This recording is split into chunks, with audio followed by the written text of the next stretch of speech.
everyone! Good afternoon! So, my name is Josh, and if di ka pa nakasubscribe, please click the subscribe button, and you can also hit the notification bell para you are well aware kung ano yung mga upcoming videos ko. So, for today's video, paalis na kami ngayon, nandun na sila. As part of the Project Agri dito sa Bohol, hanap kami ng at least 45 days na baboy para by May, yun yung pwede namin paikutin at ibenta, lalo na fiesta sa May. So, let's go! I'm gonna share with you kung magkano yung magagastos and ano yung mga projected na gastos din para sa pagkain. And later on, papakita ko na yung ready na kulungan nila. So, let's go! Ayan sila, nantay niyo ako. Sige lang to, sige. Say hi! Silyo ah.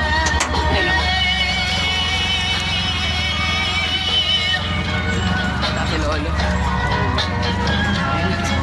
Kalbo. Saan naglag yung cellphone ko?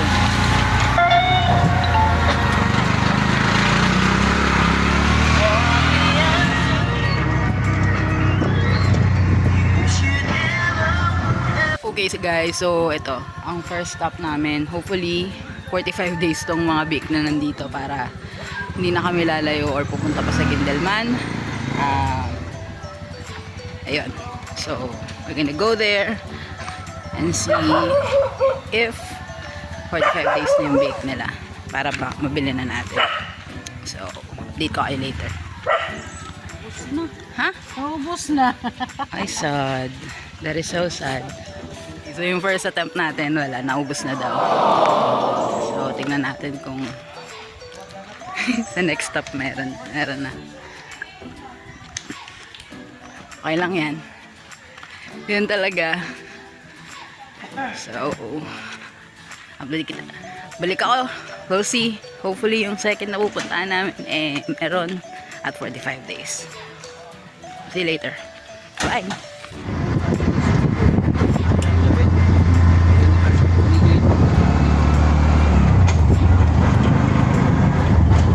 So dito na tayo sa technically pangatlo. Hindi ko lang na video yung kanina. Natin kung meron ditong biik. Let's go. Wala dyan yung may-ari? Sa Guindelman. Oh, wait lang, isa tawag mo lang kami. Yun na nga guys. Failed ulit. So, ang next na namin ay na talaga kaming Guindelman. Pero tatawagan muna namin kasi wala signal dito. So, pag nandun na kami sa Hagna, doon kami tatawag. To know the exact address. So, yun. Update ko kayo later. We are going.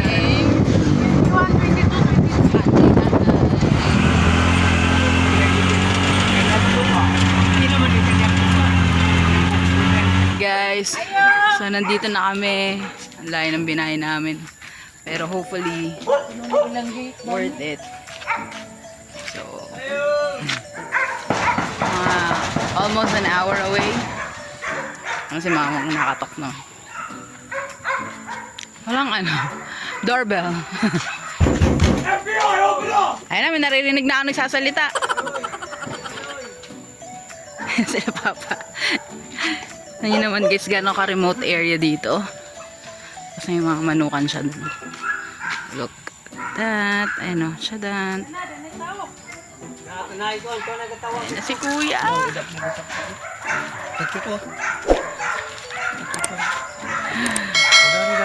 Kuya, ikaw na ba ang sagot sa mga panalangin namin? Okay. We're inside. Punta na kami kung saan ang mga baktin. Baktin ba ma? In Tagalog, biik. Yun na talaga nag-alaga sila ng ano. Ang laki ng area na to. Ay, ang daming dogs. Ang laki ng area. Ang scary ng dog. Oh. Ang laki ng dog.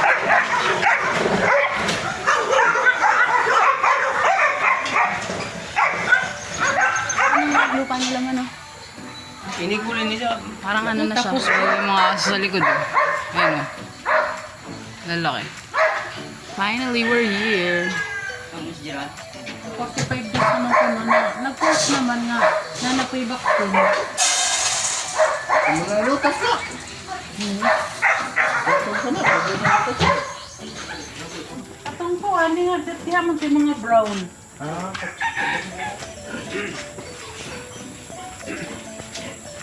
Dito pala yun.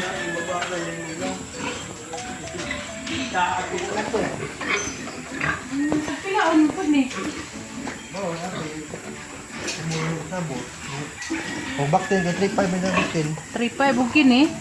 Bawa sa kiluhon pa man eh. Nita. Ah, kilohon eh. Parang pang ano na to ah. Pang lechon. Pang lechon na to. Ang tama na malutas. Pila na rin ni kabuan. Another ano, failed attempt. Kasi sobrang laki ng mga baboy. Tapos yung mga maliliit, nagdedede pa. So, hindi pa siya pwedeng bilhin. Most likely by Feb pa daw yun. Kasi ito sila. Di ka rin gusto ni, anak dami, bantagan man yun. Ayan. Ayan sila. So, it's okay. We still have one more option. Babalikan lang namin. Kasi kanina wala yung may-ari. Pero, hopefully makabili kami. Excuse me. Ha? Zubakan? Ang laki ng baboy, oh. Grabe. Kuya, ilang kilo na yung mga ganito pag malalaki? Sobrang laki na. 200 yun. Laki. Kids, oh. Liliit pa. We'll keep you posted later.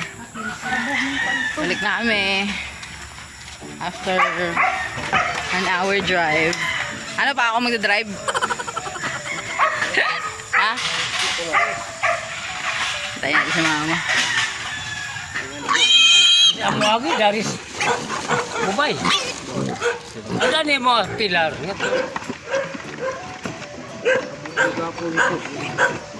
Gapon di abu dito sa.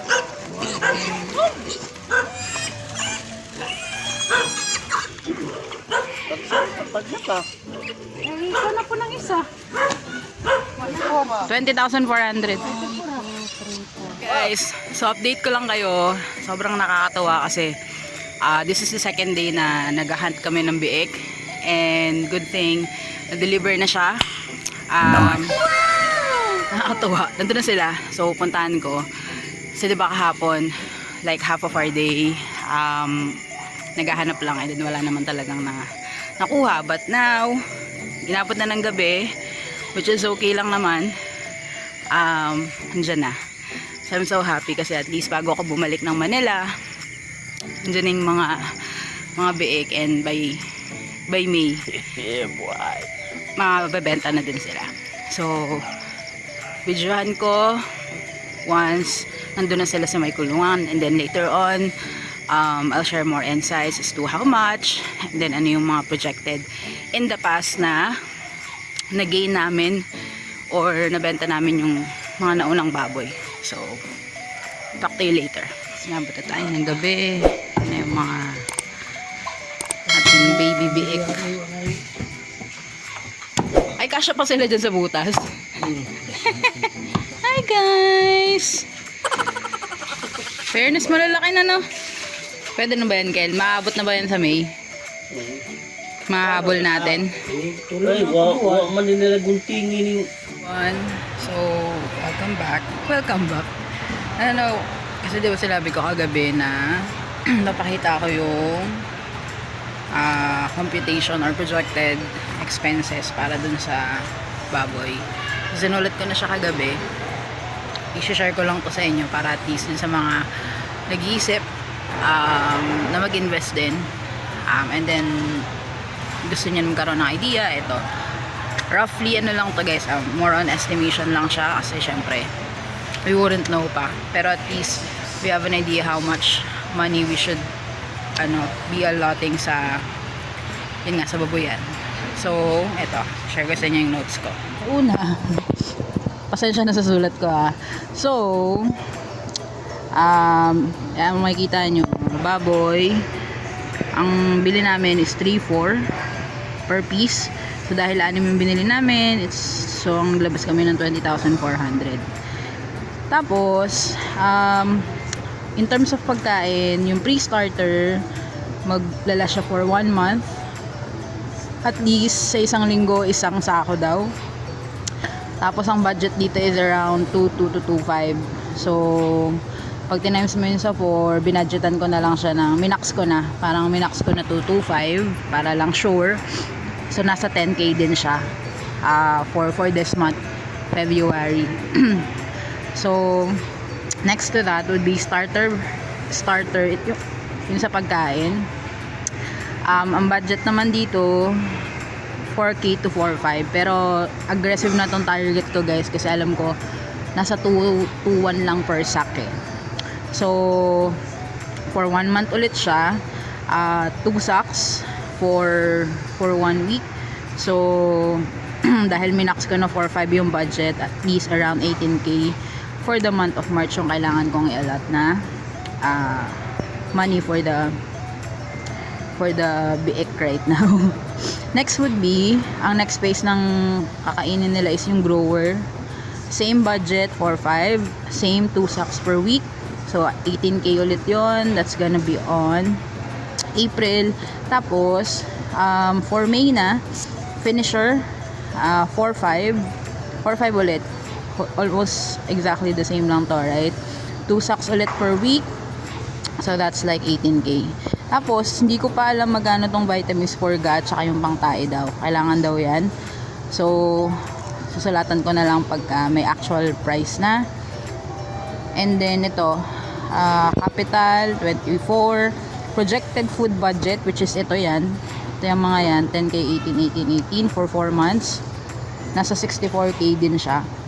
So far, ang running budget natin would be ito, 84,400. Hindi pa included yung vitamins at kung ano-ano pa. So, and this is only for 6 pieces guys 6 kasi yung isa doon gagawin ko ng inahin para din na kami bumili next time. Kasi possible pagka nag-inahin, though another ano naman yun guys, another topic that I'm gonna share maybe next time kapag siguro pag nanganak na. Pero yun yung plan, 5 lang yung ibebenta namin sa May, and then yung isa magiging inahin. So I'm not expecting na lalagpas. Depende siguro kung gaano kabigat yung magagawa nila mama in the next 4 months. Pero yun, gusto ko lang mag-break even, hopefully. Kasi nga, mas dun ako naglo-look forward dun sa inahin. At least doon, hindi na kami bibili ng mga biik. So, we'll see. We'll see what's gonna happen. Pero yun siya guys. Ayan. So, kung mapapansin nyo, wala ako sa bahay. Pabalik na ako kasi ng Manila. So, siguro more on, ito na yung part ng self-reflection natin. So, yun nga. Self-realization, kasi itong bake yung medyo naging challenging. Diba? Parang 2 days in the making siya. Pang 3rd day nga ngayon eh. Pero, I'm just doing this video kasi nga while waiting for the aircraft to arrive. But yeah, pansin nyo, yung first day, half of our day, parang na-waste lang, right? Wala kaming nahanap, tapos kung saan kami nakarating, pero wala pa rin talaga. Ang main challenge was, hindi pa pwede kasi masyado pang maliit. Tapos yung napuntahan namin na malayo pa is, may mga malalaki, sobrang laki naman, so hindi na siya feasible. Kasi parang pang lechon de leche na yun. So parang naisip ko lang din guys, when I was like looking back at it 2 days ago, sa buhay,